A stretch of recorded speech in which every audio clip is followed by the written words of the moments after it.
தக்ஷன்னு சொல்லிட்டு ஒரு மாபெரும் அரசன். அவனுக்கு குழந்தை இல்லை. அவன் சிவனை நோக்கி கடுமையான தவம் செய்கிறான். பார்வதி என்ன செய்கிறா, ஏங்க அவன் இவ்வளவு கடுமையான தவம் செய்கிறானே, அவனுக்கு ஒரு குழந்தை வரம் கொடுக்கூடாதா அப்படின்னு சொல்லிட்டு கேட்குறான்.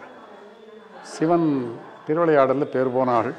அவர் என்ன செய்கிறார், ஏன் நீயே போய் மகளாக பிறந்தட அப்படின்னு சொல்கிறாரு. நீங்கள் அனுமதிச்சிங்களானாக்கா நான் தட்சனுக்கு மகளாக பிறக்கிறேன் அப்படின்றா. சரி போயிட்டு பிறந்துட்டு வா அப்படின்றாரு.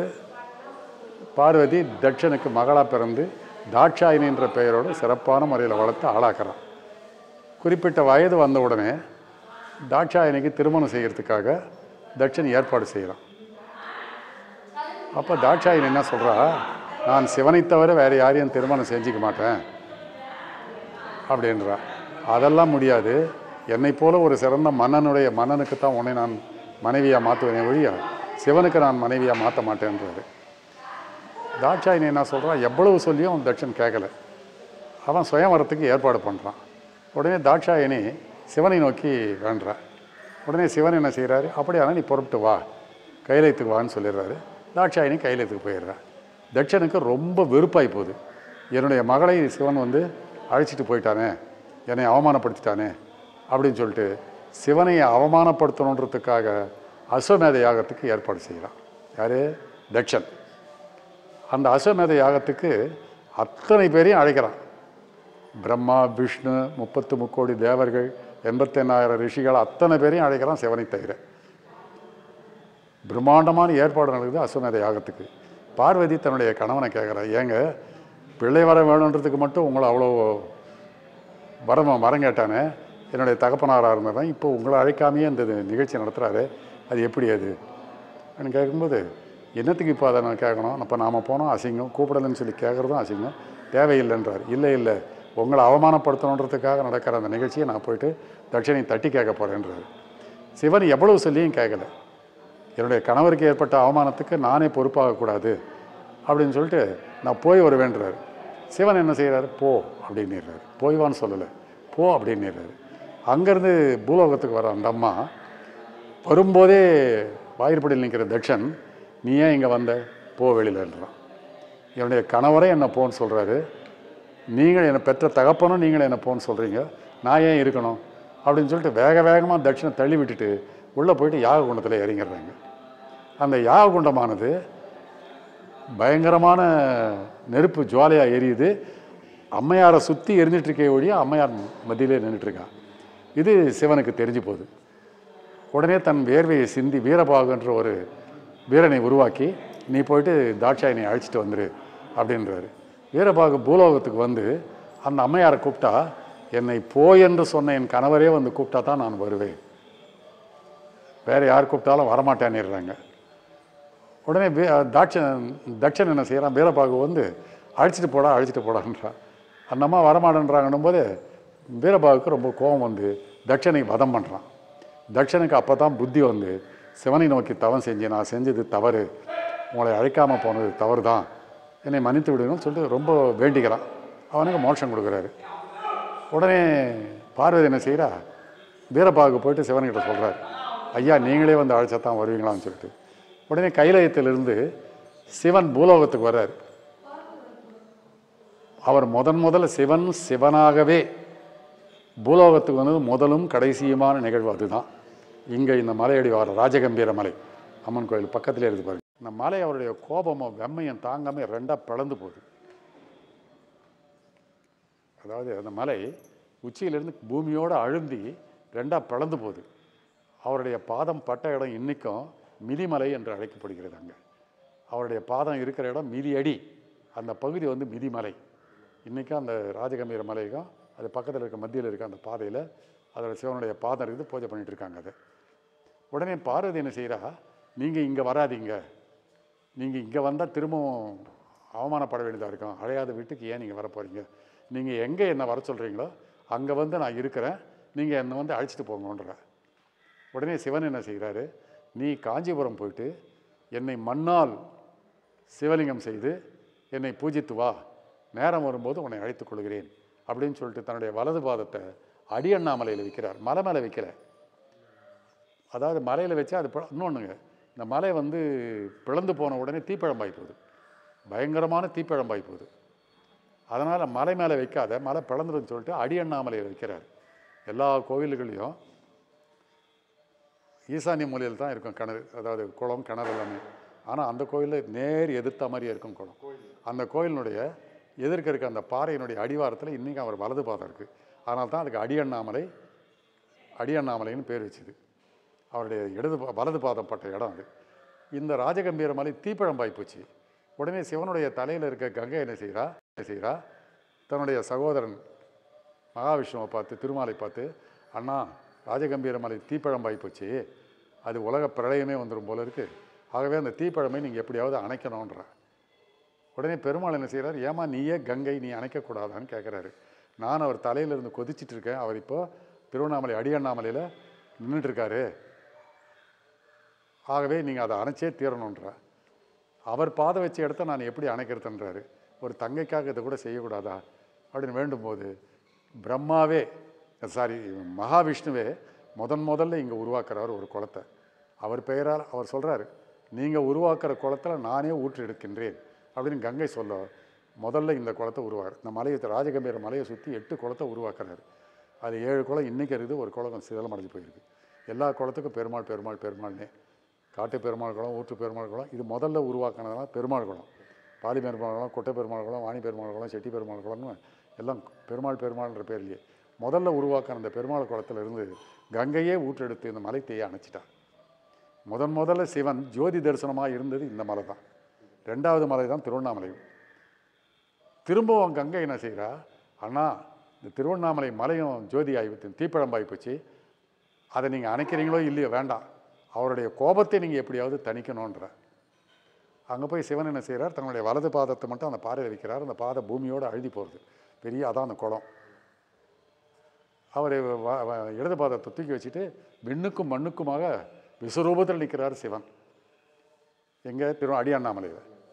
உடனே கங்கை என்ன செய்கிறா, அவருடைய கோபத்தை நீங்கள் எப்படியாவது தணிக்கணுன்ற. இப்போ நான் வந்தேன்னா நானும் எரிஞ்சு போயிடுவேன், நான் வரமாட்டேன்றாரு. ஒரு தங்கைக்காக இதை செய்யக்கூடாதான்னு திரும்பவும் வேண்டார். உடனே பிரம்மாவை கூப்பிட்டு அவருடைய கோபத்தை தணிக்கிறதுக்கு என்ன செய்யலாம் அப்படின்னு 2 பேரும் உட்காந்து இந்த பெருமாள் குளத்தங்கரையில் ஆலோசனை செய்கிறாங்க. இந்த கரையில் ஆலோசனை செய்யும்போது 2 பேருக்குமே குழப்பம் வருது, ஏன்னா அவருடைய கோபத்தை எப்படி தணிக்கிறதுன்னு. உடனே கங்கை என்ன செய்கிறாங்க, அண்ணா நான் ஒன்று சொல்கிறேன் கேட்குறீங்களா, சொல்லுங்கன்றாங்க. உங்களில் பெரியவர் சிவன், அவருக்கு அடுத்தது உங்கள் 2 பேரில் யார் பெரியவர் அப்படின்னு ஒரு கட்ட பஞ்சாயத்து கேளுங்க, அவருக்கு கோபம் தனியோன்றா. ஓ இது சிறப்பான ஏற்பாடு தான் அப்படின்னு பிரம்மாவும் விஷ்ணுவும் நேராக என்ன மலைப்பாது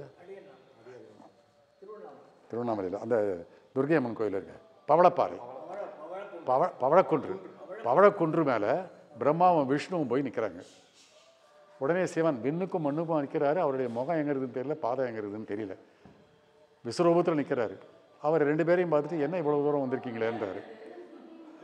ஐயா எங்களில் பெரியவர் நீங்கள், உங்களுக்கு அடுத்த ஸ்தானத்தில் நானா பிரம்மாவா, நீங்கள் தான் சொல்லணுன்றாங்க. உடனே சிவனுக்கு கொஞ்சம் கோபம் தணிஞ்சு, அப்படியா, என்னுடைய அடிமுடியை யார் முதல்ல பார்த்துட்டு வர்றீங்களோ அவங்க தான் எனக்கு அடுத்த ஸ்தானன்றாரு. பிரம்மாவுக்கு தெரியும், அவர் நான் எல்லாம் பெரியவர்னு நினைப்பார். ஆகவே நாம் ஏன் பாதத்தை பார்க்க போனோம், முடியை பார்க்க போகலான்னு அன்னப்பட்சி அவதாரம் எடுத்து விண்ணை நோக்கி போகிறாரு. மகாவிஷ்ணு வராக அவதாரம் எடுத்து பாதத்தை பார்க்கறதுக்காக பூமியை குடையிறார். பூமியை குடையும் போது குடையிறார் முகம் செதஞ்சு போகுது, அவருக்கு முகம் பூரா ரத்த கலரி ஆகி போகுது. அப்போ தான் அவருக்கு ஒரு யோசனை வருது, சிவனுடைய இடது பாதம் பட்ட பூமி அந்த பாறை இருக்குது இல்லையா, அந்த இடது பாதத்தை பார்த்து உங்கள் பாதத்தை நான் பார்த்துட்டேன் அப்படின்னு போய் சொன்னால் என்ன அப்படின்னு யோசனை பண்ணி வராக அவதாரத்தோடு இங்கே வர்றாரு. அது எதிர்க்கிறது வள்ளிமலைன்னு வாங்க, அது வள்ளிமலை இல்லை, அது வேள்வி மலை. அந்த மலையிலிருந்து அந்த மலையாண்டை, ஏன்னா இங்கே வந்து செய்கிறதுக்கு இல்லாமல் அந்த மலையாண்டியே பெரிய யாகம் செஞ்சு திரும்ப வந்து இந்த பாதத்தாண்ட ஒரு யாகம் செஞ்சு போகிறார். பிரம்மா விண்ணுக்கு போகிறார் இல்லைங்களா, கையில் மின்னில் பறந்து போகிறாரு. எத்தனையோ யுகம் போயும் பார்க்க முடியல. எதுக்கு ஒரு தாழம்பு வருது, அந்த தாழம்பூவை கேட்குறாரு, நீ எங்கேருந்து வரேன்னு. நான் சிவனுடைய முடியிலிருந்து வரேன்னு சொல்லுது. அப்படியானா நான் சிவனுடைய முடியிலிருந்து தான் உன்னை கொண்டு வந்ததாக ஒரு பொய்சாட்சி சொல்கிறேன்னு கேட்குறாரு. சரி சொல்கிறேன்னு அவரும் வந்து நிற்கிறாரு. சிவன் கேட்குறாரு, என்னையா யார் முதல்ல போய் பார்த்ததுன்னாரு. ஐயா உங்கள் முடியை நான் பார்த்தேன், என்ன சாட்சின்னு கேட்குறாரு. இதை தாழம்பூன்றாரு. சிவனுக்கு தெரியாதா? தாழம்பூவே, முடியை பார்க்காது இருக்கும்போதே நீ பார்த்ததா பொய் சாட்சி சொல்கிற, ஆகவே இனி எனக்கு நீ பூஜைக்கு பயன்படவே கூடாது. இன்றைக்கும் அந்த அருணாச்சலேஸ்வரர் கோவிலில் ஒரே ஒரு நாளைக்கு ஒரு 10 வினாடி மட்டும்தான் அந்த தாழம்பூவை சிவனுக்கு, அர்த்தநாரியா இருக்கிற சிவனுக்கு வைப்பாங்க. எந்த சிவன் கோயில்லையும் தாழம்பூ வைக்க மாட்டாங்க. அந்த ஒரே ஒரு நாள், அதாவது கார்த்திகை தீபத்தன்னைக்கு முன்னால் அர்த்தநாரியாக உள்ளேருந்து வருவார். ஒரு 10 நிமிஷம், அந்த 10 வினாடி மட்டும்தான் அந்த தாழம்பூ இருக்கும். அர்த்தநாரியாக வருவார் உள்ளேருந்து. உடனே மகாவிஷ்ணு கேட்குறாரு, நீ பாத்திரத்தை பார்த்தியா? பார்த்தேன். எங்கே பார்த்தேன்னு கேட்குறாரு. ராஜகம்பீர மலையில் உங்கள் இடது பாதம் பட்டிருக்கு இல்லையா, அந்த இடது பாதத்தை நான் பூஜித்து யாக செஞ்சு பூஜித்து வந்தேன்றார். அப்படியானால் நீ தான் எனக்கு அடுத்த ஸ்தானம். பிரம்மாவுக்கு என்னன்றார், இனி உனக்கு தனி சன்னதி இருக்க கோவில் கூடாது அப்படின்ட்டு அவர் கோபம் தணிஞ்சு அவர் அந்த பவழக்குன்று மேலே வந்து நிற்கிறார்.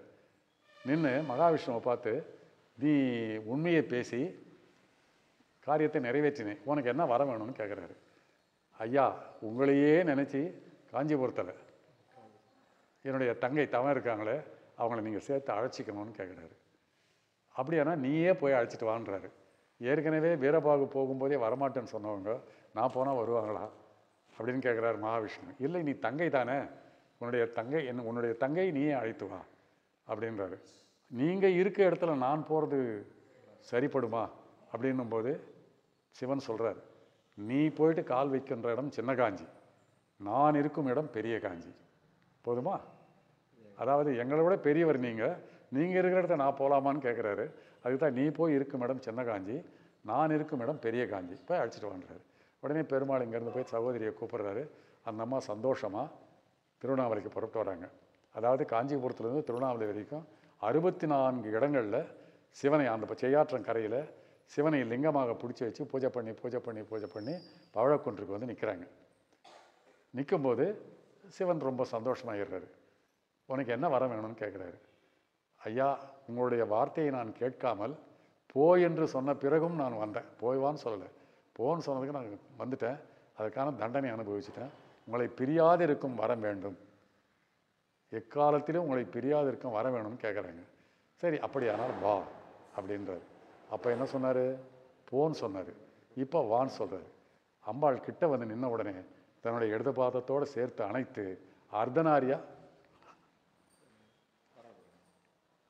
அர்த்தநாரியாக காட்சி கொடுக்குறாரு. எங்கே?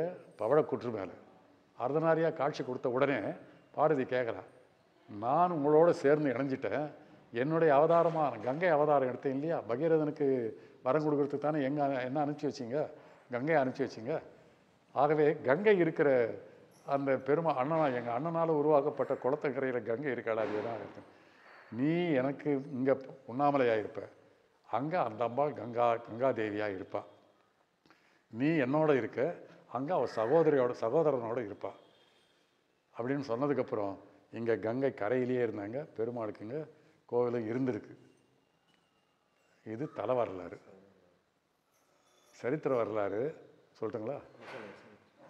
அலாவுத்தீன் கில்ஜின்னு சொல்லிட்டு டெல்லி ஆண்டிருந்தான் ஒரு அரசன். அவனுடைய படைத்தளபதி மாலிக் காபூர். அவன் என்ன பண்ணுறான், தென்னிந்தியா மேலே படையெடுத்து வந்து தென்னிந்தியா பூரா இஸ்லாமிய ஆட்சி ஆக்கணும்னு சொல்லிட்டு ஸ்ரீரங்கம் வரைக்கும் போயிட்டு அந்த இருக்கிற கோவில்கள் அத்தனையுமே சீரழிச்சிட்டு போயிடுறான். சரித்திர வரலாறு இது. மாலிக் காபூர் கேள்விப்பட்டிருக்கீங்களா? கேள்விப்படலை. அலாவுத்தீன் கில்ஜியினுடைய படைத்தளபதி மாலிக் காபூர். அவன் வந்து தென்னிந்தியா மேலே படையெடுத்து வந்து ஸ்ரீரங்கம் வரைக்கும் போயிட்டு இருக்கிற கோவில்கள் அத்தனையும் சீரழிச்சிட்டு திருவண்ணம் போயிடுறான். உடனே இதை பார்த்தார் வித்யாரண்யர் என்ற ஒரு பெரிய மகான். அவர் என்ன செய்கிறாரு, துங்கபத்ரா நதிக்கரையில் ஹம்பி என்ற இடத்துல விஜயநகர பேரரசை உருவாக்கி ஹரிஹரர் புக்கரர் என்ற 2 சகோதரர்களை அந்த நாட்டுக்கு மன்னராக்கி, இனி எக்காலத்து முன்னிட்டும் அந்நியர்கள் இந்த பகுதியை தாண்டி தென்னிந்தியாவுக்கு போகக்கூடாது, யாராக இருந்தாலும் சரி, அந்நியர்கள் யாரும் தென்னிந்தியா மேலே போகக்கூடாது, நீங்கள் தடுத்து இங்கே ஆட்சி செய்யணும்னு சொல்லிட்டு விஜயநகர சாம்ராஜ்யத்தை உருவாக்குறாரு. ஹரிஹரருக்கு பிள்ளை இல்லை, புக்கரருக்கு ஒரே பிள்ளை குமாரகம்பனன். அவனை முல்பாகலில் படைத்தளபதியாக வைக்கிறாரு. முல்பாகலில் படைத்தளபதியாக இருக்கிற குமாரகம்பனுடைய மனைவி பேர் கங்காதேவி. சில ஆண்டுகள் கழித்து வித்யாரண்யர் என்ன செய்கிறாரு, குமாரகம்பனா தென்னிந்தியாவில் மாலிகாபுரால் சீரழித்த கோயில்களெல்லாம் போய் புனருத்தாரணம் பண்ணிட்டு வா, சீரமைச்சிட்டு வான்னு சொல்லி அனுப்புகிறாரு. உடனே குமாரக்கம்பனன் ஒரு பெரிய படையோட தென்னிந்தியாவை நோக்கி வர்றான். விரிஞ்சிபுரத்தை தலைநகராக வச்சு சம்புவராய மன்னர்களில் 2வது மன்னன் ராஜநாராயண சம்புவராயன், அவன் விரிஞ்சிபுரத்தை தலைநகராக வச்சு ஆட்சி செஞ்சுன்னு இருக்கான். ஒற்றன் வந்து யாரோ படையெடுத்து வர்றாங்க அப்படின்னு ராஜநாராயண சம்புவராயன்கிட்ட சொல்கிறான். ராஜநாராயணன் தன்னுடைய படைகளை எடுத்துக்கின்னு எதிர்கொண்டு போகிறான். 2 பேருக்கும் ஆம்பூர் என்ற இடத்துல கடுமையான சண்டை நடக்குது. அந்த சண்டையில் குமாரக்கம்பனன் சொல்கிறான், ஐயா நான் படையெடுத்து வரல, இப்போ மாலிகாபுரால் சீரழிஞ்ச கோயில்கள்லாம் புனரமைக்கிறதுக்காக தான் நான் வந்திருக்கிறேன், ஏன் நம்ம சண்டை போடணும்னு சொல்கிறான். இல்லை நான் சண்டைக்குன்னு சொல்லிட்டு வந்துட்டேன், தோக்கிறதோ ஜெயிக்கிறதோ யாராக இருந்தாலும் பிறகு பார்த்துக்கலாம், நம்ம சண்டை போடலான்னு சண்டை போட்டு பின்வாங்குறான். யார்? ராஜநாராயணன். பின்வாங்கி இங்கே களம்பூர், களம் கண்ட ஊர், களம் கண்ட ஊர், இங்கே வந்து பெரிய போர் நடக்குது. அந்த போர்லேயும் பின்வாங்கி பால் வார்த்து வென்றான். பால் வார்த்து வென்றான். அந்த போயிட்டு ராஜநாராயணன் மயங்கி விழுந்துடுறான் கீழே. உடனே குமாரக்கம்பனன் தன்னுடைய படைத்தளபதிக்கிட்ட பால் எடுத்து கொடுத்து கொண்டு போய் அவனுக்கு ஊற்றி அவனுடைய மயக்கத்தை தெளிவு வைக்கின்றார். இவன் போயிட்டு அவனுடைய மயக்கத்தை தெளிவு வச்சதுனால பால் வார்த்து வென்றான்னு பேராச்சு அதுக்கு. அங்கேருந்து திரும்பவும் பின்னோக்கி வரான். களம்பாசல், கல்வாசல், களம்பாசல் அது. அது களம் கண்ட ஊர் களம்பூர், இது களம்பாசல் கல்வாசல். இங்கேயும் கடுமையான சண்டை நடக்குது. அதுலேயும் பின்வாங்கி இங்கே வரான். இது வந்து சன்னதி வாசல்னு ஆரம்பத்தில் பேர் இருந்திருக்கு. சன்னதி வாசல், அதாவது கங்கையும் பெருமாளும் குடிகொண்டு இருக்கிறதுனால அந்த சன்னதி இருக்கிற இடத்துக்கு இது வாசல்னு. குமாரக்கம்பனனுக்கும் ராஜநாராயணனுக்கும் கடுமையான சண்டை நடக்குது. இதில் பல வீரர்கள் உயிரை விடுறாங்க. அந்த உயிரை விட்ட நினைவாக இன்றைக்கி நடுகல் இந்த அரச மரத்தடியில் இருந்து பாருங்கள், நடுகற்கள் 3 நடுகற்கள் இருந்து பாருங்கள். ராஜநாராயணன் இங்கேயும் தோல்வி அடையலை. போரிலிருந்து பின்வாங்கி எதிர்க்க இருக்கிற மலையில் போயிட்டு ராஜகம்பீர மலையினுடைய தொடர்ச்சியில் போயிட்டு நின்றுறான். எதிர்க்க இருக்குது ஜவ்வாது மலைன்னு சொல்கிறோம், இப்போ அந்த மலையில் போயிட்டு தங்கிடுறான். கங்கை என்ன செய்கிறான், அதாவது குமாரக்கம்பனுடைய மனைவி, எங்கள் தரைமார்க்கமாக வந்த நேரத்தில் நம்ம பின்னாடியே எடுத்துகிட்டு வந்து சண்டை போட்டோம், அவர் நீயும் தாண்டி போகிறதுக்கு வழி கிடையாது மலை, ஆகவே நாம் இங்கேயே தங்கலாம் அப்படின்னு சொல்லிட்டு இங்கே தண்டு இறக்குறாங்க. படைகளோடு இங்கே தண்டு, அதாவது தண்டு கேம்ப் அடிக்கிறது, இங்கே தங்குறாங்க. அப்போ தான் அம்பாளுடைய உருவத்து சிலையையும் பெருமாளுடைய சிலையும் பார்த்து நாம் கோவில் கட்டத்தான் வந்தோம் அப்படின்றத நிரூபிக்கிறதுக்கு முதல்ல இந்த கோவிலை கட்டலாம் அப்படின்னு சொல்லிட்டு இந்த கோவிலை 24 நாட்களில் கட்டி முடிக்கிறாங்க. அம்பாளுக்கு ஒரு சன்னதியும் பெருமாளுக்கு ஒரு சன்னதியும் கட்டி முடித்து குமாரக்கம்பனனுக்கு ராஜநாராயணனுக்கு தூது அனுப்புகிறாங்க. ஐயா நாங்கள் கோவில் கட்டுறதுக்கு தான் வந்தோன்றதை உறுதிப்படுத்துறதுக்காக அம்பாளுக்கு முதல்ல கோவில் கட்டியிருக்கோம், நீ வந்து பாருன்னு. ராஜநாராயணன் வர்றான். 2 பேரும் அந்யோன்யமாக அணைச்சிக்கிறாங்க. உடனே குமாரக்கம்பனன் அவனுக்கு ஒரு பட்டம் கொடுக்கலாம்.